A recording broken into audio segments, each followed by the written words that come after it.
jadi apa itu penyakit leptospirosis? Jadi penyakit leptospirosis merupakan penyakit yang bersumber dari binatang atau zoonosis yang bersifat akut. Penyakit ini disebabkan oleh bakteri leptospira dengan spektrum penyakit yang luas yang dapat menyebabkan kematian.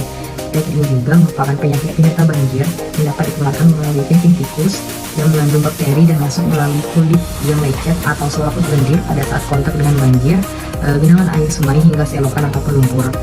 Baik, selanjutnya di sini ada gejala-gejala dari leptospirosis dari ringan hingga berat dan biasanya muncul dalam 2 fase.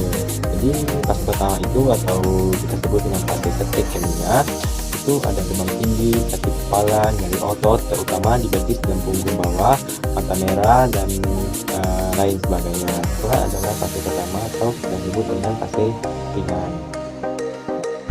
Gejala leptospirosis pada fase kedua yaitu lebih parah dibandingkan dengan fase pertama, seperti yang telah dijelaskan oleh rekan sebelumnya. Dan pada kasus berat, leptospirosis itu dapat mengakibatkan gagal ginjal, gagal hati, dan juga penyakit meningitis. Seseorang yang mengalami leptospirosis itu umumnya sakit selama 3 minggu bahkan lebih. Dan jika tidak dilakukan pengobatan, maka bisa sampai berbulan-bulan dan juga dapat mengakibatkan pada kematian. Leptospirosis biasanya akan menyebabkan seseorang mengalami sakit selama 3 minggu atau bahkan lebih. Nah, jika hal ini tidak dilakukan segera perawatan dan pemulihan serta penanganan yang baik, bisa akan mengakibatkan hal yang fatal dan bisa menyebabkan berbulan-bulan penyakit itu mengidap dan bahkan hal yang tidak diinginkan adalah sebuah kematian.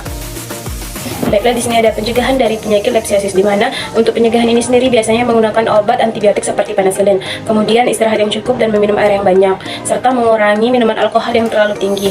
Jika kondisinya parah, maka segera bawa ke rumah sakit untuk memerlukan perawatan yang lebih intensif dan pengawasan. Baik, selanjutnya ada cara pencegahan leptospirosis. Adapun beberapa cara yang dapat dilakukan. Yang pertama, hindari kontak langsung dengan air atau tanah yang terkontaminasi dengan urin hewan, terutama tikus. Yang kedua, kenakan perlindungan seperti sarung tangan, sepatu boots khusus pada saat beraktivitas di daerah yang terkena risiko tinggi. Yang ketiga, jaga kebersihan lingkungan sekitar, termasuk membuang sampah pada tempatnya, dan membersihkan rumah dari upaya menghindari sarang tikus.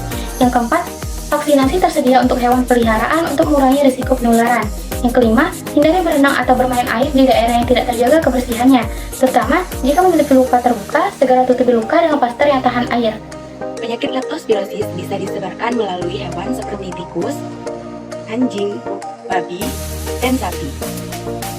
Musim hujan yang panjang menambah faktor penularan bakteri leptospirosa yang membuat penyakit leptospirosis meningkat. Genangan air dan hujan membawa bakteri ini. Dari data Dinas Kesehatan Provinsi Jawa Timur, kasus leptospirosis pada tahun 2022 tercatat ada 606 kasus. Sedangkan pada tahun 2023 tercatat ada 249 kasus. Dari data tersebut sebanyak 9 orang meninggal dunia.